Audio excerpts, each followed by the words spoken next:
একটা একটা করে মানুষ হারাচ্ছি। মুনিরা মাহজাবিন মিমোর কেসটা সম্ভবত একমাত্র না, এরকম আরো অনেক কেস আছে। এগুলো হচ্ছে জার্নালিজম ডিপার্টমেন্টের আছে এবং আমাদের বিভাগেরই পূর্ববর্তী এরকম ঘটনার রিপিটেশনই বলা যায়। আমরা আগেও সাইফুল ইসলাম নামক একজন শিক্ষকের কাছ থেকে একজন শিক্ষার্থী হেনস্থার ঘটনা জেনেছি এবং সেটা নিয়েও আমরা আন্দোলন করেছি এবং সেই সময়ও আমরা খুব একটা আসলে কার্যকরী সিদ্ধান্ত কিংবা কোনো পদক্ষেপ বিশ্ববিদ্যালয়ের কাছ থেকে পেতে আমাদের অনেক জায়গায় দৌড়াতে হয়েছে। আমরা জানতে চাই, যদি বিশ্ববিদ্যালয় শিক্ষার্থীদের পারপাসই সার্ভ করে, শিক্ষার্থীদের জীবনই যদি সহজ করা তাদের উদ্দেশ্য হয়ে থাকে, তাহলে আমাদের এই ভোগান্তির ভিতরে বারবার এই প্রক্রিয়ার ভিতরে কেন পড়তে হয়? আজকে আপনাদের এখানে উপস্থিতির জন্য আপনাদের সবাইকে ধন্যবাদ জানাচ্ছি। আমরা আশা করব আমাদের দাবি দেওয়ার সাথে আপনারা একাত্মতা পোষণ করবেন এবং আমাদের সাথে কথক বিশ্বাস আছেন, উনি এই মুহূর্তে কথা বলবেন। এবং আপনাদের আরেকটা বিষয় জানাতে চাই, আপনাদের এখানে অনেকেই উপস্থিত হয়েছেন যারা বিভাগের শিক্ষার্থী না, তারাও যদি এটার সাথে একাত্মতা পোষণ করে এবং এই বিষয়ে কোনো কথা বলতে চান, ইউ আর মোস্ট ওয়েলকাম। আগে আমরা কথা বলি, তারপর আমরা ফ্লোর ছেড়ে দিব। আপনি প্লিজ আমাদের সাথে যোগাযোগ করবেন, আপনি এখানে আপনার দাবিগুলো জানিয়ে যাবেন। ধন্যবাদ।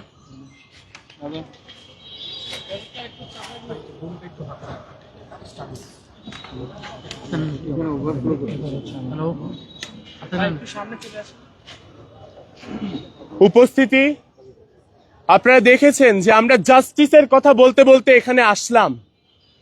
আমরা খুব স্পষ্টভাবে জানি যে justice delayed, justice denied, justice hurried, justice buried. আজকে এই ঢাকা বিশ্ববিদ্যালয়ে এই একই রকম ঘটনা আমরা রসায়ন বিভাগে দেখেছি, একই রকম ঘটনা আমরা সাংবাদিকতা বিভাগে দেখেছি, একই রকম ঘটনা আমরা থিয়েটার অ্যান্ড পারফরমেন্স স্টাডিজ বিভাগে আরো আগে আমরা দেখেছি এবং তারই পুনরাবৃত্তি আমরা আবারও দেখছি। এখানে আমাদেরকে আজকে পরিষ্কার করতে হবে যে একজন ছাত্র এবং একজন শিক্ষকের ভেতরে তার পাঠদানের বাইরে কি সম্পর্ক থাকতে পারে। নৈতিকভাবে একজন শিক্ষক তার শিক্ষার্থীর সঙ্গে কতটুকু সম্পর্কে আজকে জড়াতে পারে।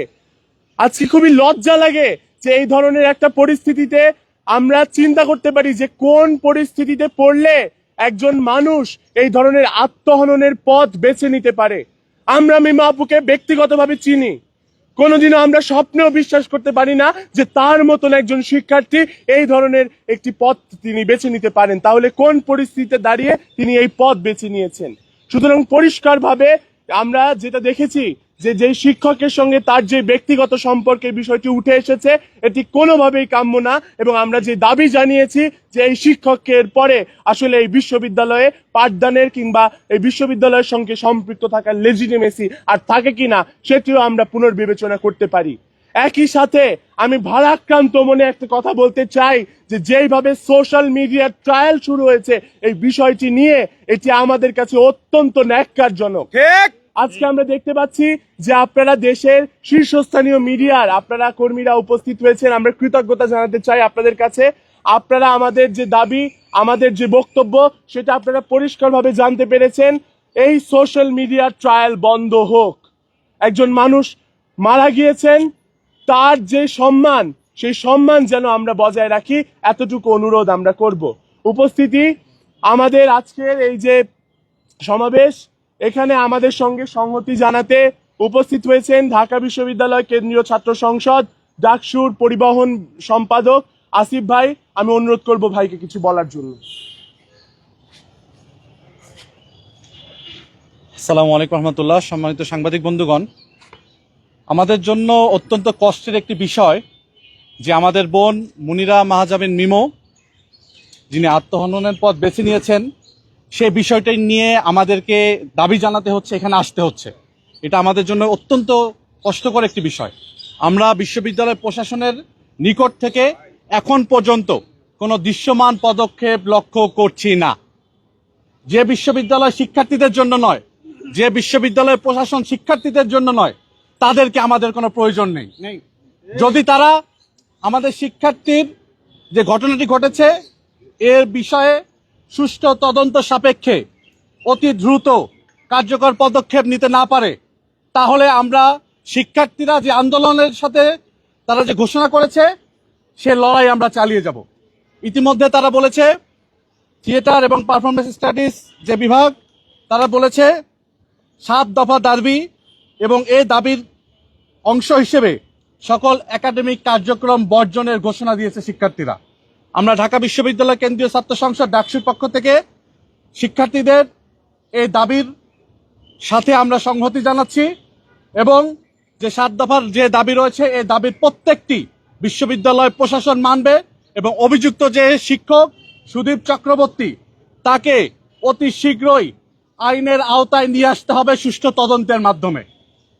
আমরা বিশ্ববিদ্যালয় প্রশাসনের পক্ষ থেকে এখন পর্যন্ত কোনো আইনানুগ ব্যবস্থা, কোনো ধরনের কোনো উদ্যোগ আমরা লক্ষ্য করছি না।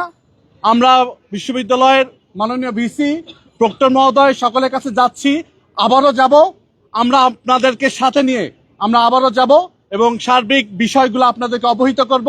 আমরা আশা রাখবো যে অভিযুক্ত শিক্ষক সুদীপ চক্রবর্তী তাকে সকল ক্লাস পরীক্ষা থেকে বাইরে রেখে তাকে আইনের আওতায় নিয়ে আসতে হবে সুষ্ঠু তদন্তের মাধ্যমে এবং প্রত্যেকটি বিষয় আপনাদেরকে অবহিত করা হবে। শিক্ষার্থীরা যে দাবি জানাচ্ছে, যে আন্দোলন করছে, তার সাথে ডাকসু আছে, আমরা আছি, সারা ঢাকা বিশ্ববিদ্যালয়ের প্রত্যেকটি শিক্ষার্থী এই দাবির সাথে আছে। আমি সকলকে ধন্যবাদ জানাচ্ছি আপনারা এখানে এসেছেন। আমরা এখন বিশ্ববিদ্যালয় প্রশাসনের নিকট আবারও যাব। ধন্যবাদ সবাইকে। সম্মানিত উপস্থিত, আপনারা হয়তো জেনে থাকবেন আমাদের থিয়েটার অ্যান্ড পারফরমেন্স স্টাডিজ বিভাগের জব ফিল্ডটা নিয়ে যদি আমরা কথা বলতে যাই, আমাদের কর্মক্ষেত্রটা অতি সীমিত। আমাদের নির্দিষ্ট কোনো কর্মক্ষেত্র নাই। হয়তো শিল্পকলার কালচারাল একাডেমি অফিসার এই ধরন ছাড়া আমাদের আরেকটা অপশন থাকে বিভাগের শিক্ষক হওয়া কিংবা অন্য বিশ্ববিদ্যালয়ের সেম বিভাগের শিক্ষক হওয়া। তো সেখানে আমাদের অত্যন্ত গুরুত্বপূর্ণ একটা বিষয় থাকে শিক্ষার্থীদের ফার্স্ট হওয়া, সেকেন্ড হওয়া, এই ব্যাপারগুলো, যেখানে এই সব কারণে আসলে আমাদের এই ভয় সংস্কৃতি গড়ে উঠেছে, যেখানে আমরা ঠিকভাবে কথা বলতে পারি না। তো আমি অত্যন্ত দুঃখের সাথে জানাতে চাই, আজকে বিভাগের 32 বছর হওয়া সত্ত্বেও আমাদের কোনো স্ট্রং অ্যালামনাই এখন পর্যন্ত নাই, যেখানে শিক্ষার্থীরা গিয়ে তাদের ভাষ্য, তাদের কথা তাদের কাছে জানাতে পারে। আমরা অত্যন্ত দুঃখের সাথে জানাতে চাই, এখানে আমাদের সামনে রাস্তার ওপারে আমাদের বিভাগের সিনিয়র শিক্ষার্থীরা উপস্থিত আছেন। তারা কি আমাদের পাশে এসে সংগতি জানাতে চান কিনা আমরা সে ব্যাপারে পরিষ্কার না। আমাদের শিক্ষকগণ এখানে উপস্থিত আছেন, আমরা আশা করব তারা আমাদের সাথে সংগতি জানাবেন। আমাদের চেয়ারম্যান ম্যামও এখানে উপস্থিত আছেন, তারা যদি কিছু বলতে চান আমরা চাই তারা আমাদের মাঝে আসুক, এসে তাদের বক্তব্য আমাদেরকে জানান। আমরা এ ব্যাপারে পরিষ্কার হতে চাই।